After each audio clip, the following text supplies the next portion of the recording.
Elementary school, we both went to a Christian school. Well, I say we met in elementary school. She was like a grade ahead of me. But I vividly remember, I had a crush on her. She doesn't believe me, but I had a crush on her. We'd always get to school early in big lunchroom, so we'd be about the only people in there.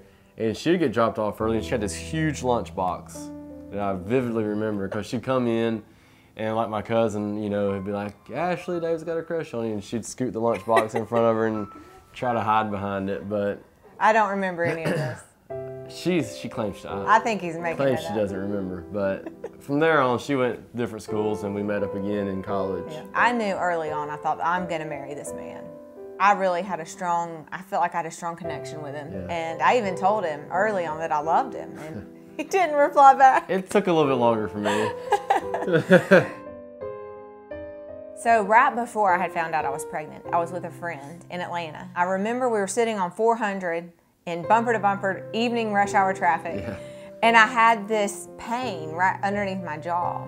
And I reached up, and I never even said anything to my friend. I just reached up and felt it, and it felt like a lymph node. You know, I thought, well, oh, I'm probably getting sick.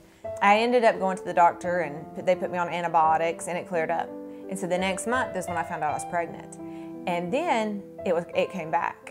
And that process lasted 8 months of my pregnancy, where this knot would grow, but I would get put on antibiotics and it would go away. I had 8 months, and I was 32 weeks pregnant, and it did not respond to the antibiotics for the first time. And it grew and it grew, and it was about the size of a golf ball. And so we did a biopsy, and the next day they called and said it was cancer.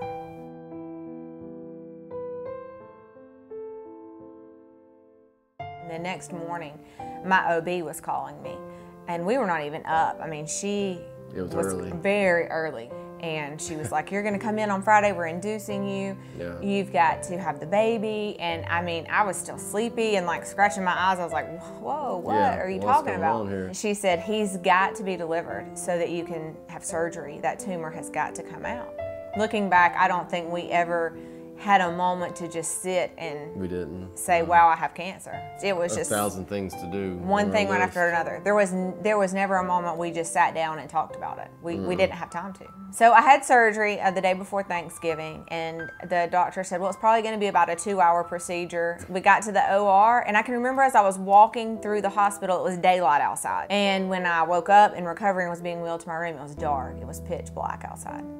And I knew then, that was my first thought. I thought, something wasn't right. Yeah. And so sure enough, what we could see on the outside of my neck, about the size of a golf ball here, was actually the size of a softball pressed into my neck. And the tumor had grown these fingers, and it had wrapped around this bone, and it had grown into my muscle of my jaw. And the surgeon walked into the room, my hospital room, and the first thing he said to me was, smile. And I thought, this man's crazy. He wants me to smile? I mean, I'm over here hurting. And so I smiled. And he smiled, and I mean, he almost cried. And I said, why? Why are you asking me to smile? And he said, well, while we were in surgery, we noticed that the tumor had not only involved, you know, your bone here and your jaw muscle, he said, but it had intertwined itself with your one of your facial nerves. He said, and so we had to choose whether to just clean the nerve up the best we could, but we knew we would leave behind tumor, or sever the nerve and just remove the nerve. And he said, it was the nerve that controls your ability to smile. He said, I knew if I took it, you wouldn't smile again. And he said, but you just smiled. Right after Christmas, we had not gotten our baby out much because of him being so premature. But at Christmas, we did get out and venture to a couple of Christmas parties with families. And he ended up getting RSV right after Christmas. And when he was in the hospital, I was staying with him a lot. And I remember Hurley's pulmonologist came into the room, and I saw 2 of them. And I thought, something's weird.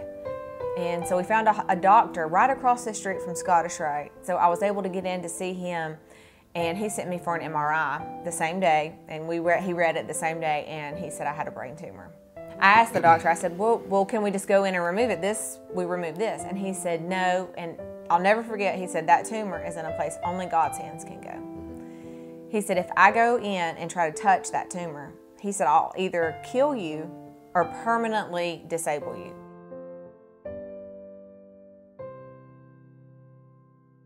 I was put in the hospital And Same time Harley was in the hospital Right, at and- Scottish Rite. so they did a full body scan. My oncologist said, well, we need to do a full body scan and see if it's in your brain. We just want to make sure it's nowhere See else. where else it is.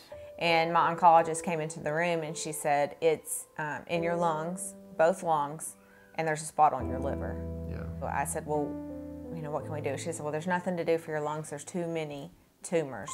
She said, so we're going to start the radiation to your brain, to your face, and to your neck, and we'll start chemo.